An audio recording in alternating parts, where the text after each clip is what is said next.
Ah, ça va démarrer. Le vidéoprojecteur là-haut, c'est bon? Luna, c'est à toi. Vous avez à peu près 5-6 ans grand maximum. Je vais vous raconter toujours une histoire de rencontre, une magie de la destinée. Est-ce que c'est bon? C'est bon là-haut? Ok. Et je vais vous raconter l'histoire de Quinto. Et cette histoire-là, c'est Hippolyte qui me l'a racontée. Alors je vous présente Hippolyte. Salut les copains, ça va? Moi ça va bien aussi, à part que je tourne un peu en rond dans ce bocal, mais bon, je suis bien content d'être là, parce que l'histoire que va vous raconter Luna, c'est une histoire merveilleuse. C'est une rencontre que j'ai faite quand je vivais encore dans le grand océan, la mer des Caraïbes exactement. Vous connaissez? Ah, c'est chez moi là-bas. Vous savez où il fait chaud toute l'année, un peu comme dans votre baignoire? Et bien un jour, je vivais encore là-bas. Je nageais tranquillement, et puis j'ai vu un drôle de truc qui flottait à la surface de l'eau. C'était bien plus gros qu'une baleine. Puis ça avait un corps en métal et une tête d'oiseau. Je me suis dit, qu'est-ce que c'est que ça? Qu'est-ce que c'est que ce truc? Je vais m'approcher, je vais demander des explications. Luna, t'es prête pour leur raconter l'histoire de Quinto? Ben oui, je suis là pour ça même. Eh ben alors vas-y. Bon, je vais donc vous raconter comment est né Quinto. Tout commence quand Yuma est encore une petite fille, à peine plus grande que vous. On dit de Yuma qu'elle est distraite. Ouais, elle regarde très souvent par la fenêtre les nuages qui prennent des formes rigolotes, plutôt que d'écouter son maître à l'école par exemple. Dans sa tête, c'est un peu comme ça. Il y a un double d'elle-même qui est libre comme l'air. Grâce à ses ailes, cette Yuma-là peut aller danser avec les étoiles quand elle veut. C'est son secret à Yuma. Personne ne connaît sa vie imaginaire. Jusqu'au jour où elle décide de la raconter à une camarade de classe. Et là, catastrophe.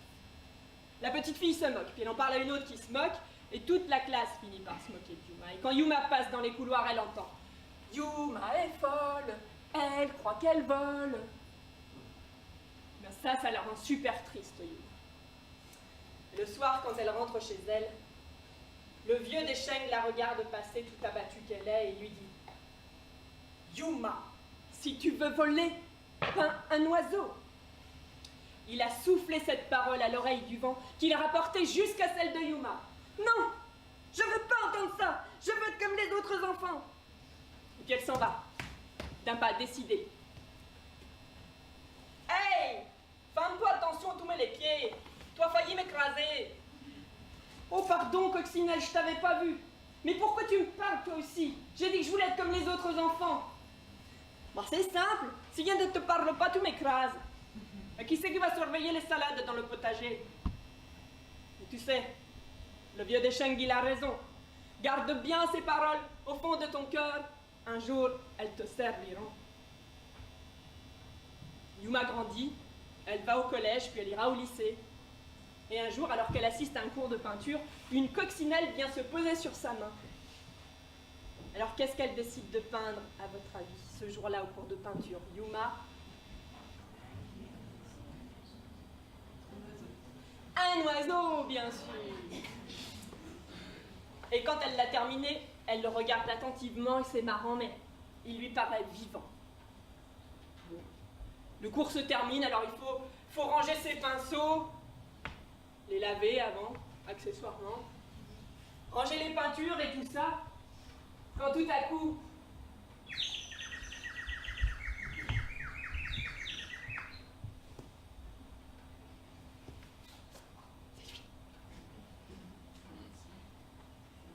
Paul, qui est assis à côté de Yuma, a entendu l'oiseau.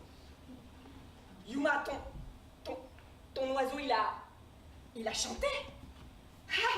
Ah bah oui, il a chanté, tu l'as entendu toi aussi? Mais ça fait peur ce truc. Bah oui, je vois ça que t'as peur, t'es tout vert. Tu ressembles un peu à cet oiseau d'ailleurs. Je te charrie. Ah ouais, Elle essaye de le détendre un peu, quoi. Il a l'air un peu tendu, le pauvre garçon. Moi aussi, je l'ai entendu, Yuma, l'oiseau. Lui, c'est Jimmy. On l'appelle Jimmy Bateau, parce que dans sa tête, il y a des tas de bateaux. Lui, il rêve, quand il sera grand, d'être capitaine d'un navire. Et on l'appellera Jimmy Bateau. Puis il y en a une autre qui l'a entendu, cet oiseau. C'est Lilia. Lilia, elle, dans sa tête, c'est un gros chantier comme ça. Elle rêve, quand elle sera grande, de construire des projets fous. Yuma, elle n'en revient pas. D'autres rêveurs comme elle. Mais c'est qu'il avait raison, le vieux Deschênes, de peindre un oiseau. Ça lui a donné des ailes à Yuma. Qu'est-ce qu'ils vont devenir, les enfants, à votre avis? Ils vont devenir amis, ces quatre-là, bien sûr. Et ils vont rester amis. Et quand ils seront adultes, ils vont décider de construire quelque chose ensemble. Par exemple, un lieu de rencontre pour réunir les rêveurs du monde entier. Et ce lieu de rencontre n'est autre que le fabuleux vaisseau nommé Kinto, qu'Hippolyte avait rencontré en pleine mer des Caraïbes avec un corps en métal et une tête d'oiseau. Voilà, c'était l'histoire de Kinto. Hippolyte, j'ai fini!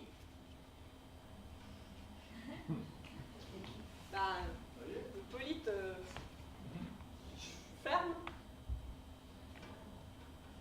Hippolyte, salut! Tu vois, Luna te parlait de chez moi. Ça m'a donné envie d'y retourner. Alors j'ai fait ma valise, quoi. Puis je suis prêt à reprendre la route. On fait la mer, mais maintenant que vous connaissez l'histoire, les amis, vous allez pouvoir la raconter. Hein? Et puis si vous avez froid cet hiver, vous viendrez me voir là-bas, chez moi. Allez, je vous laisse. Salut les copains. Au revoir, Hippolyte.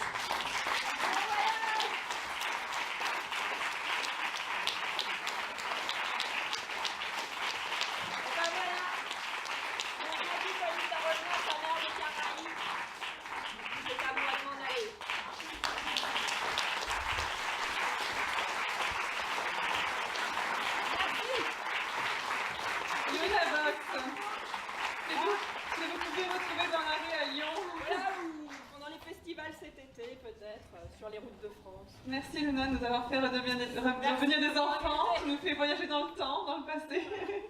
C'était magnifique. Alors les peintures et les textes sont de moi en fait, et voilà.